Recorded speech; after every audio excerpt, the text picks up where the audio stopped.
Praise the Lord.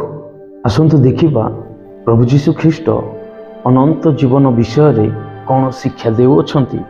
Matthew लिखित सुसमाचार 16 अध्याय 26 पदरे एही प्रकार भावे लिखा जाए जे आउ मनुष्य जेबे समस्त जगत लाभ करी आपण जीवन हराए तेबे ताहार की लाभ, किंबा मनुष्य आपण जीवन बदल रे कौन दब।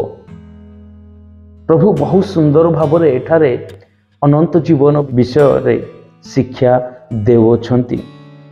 जागतिक विषय प्रथमे देखिबा। जागतिक विषय, यही जागतिक विषय माने कौन?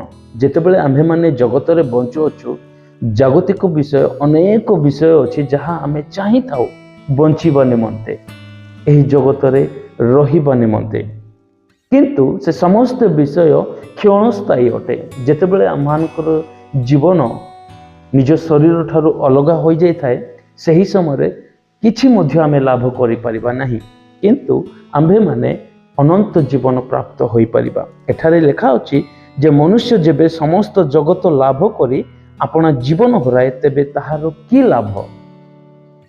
तेबे मनुष्य जदि धन संपत्ति नाम मान सम्मान जदि लाभ करी अनंत जीवन हराई दे थाए तेबे किछि मध्य लाभ नाही। जगत रे बंचिबा समय अनेक समय आमे जागतिक विषय चाहि थाउ, इच्छा करि थाउ, किंतु से समस्त विषय क्षणस्थायी अटे।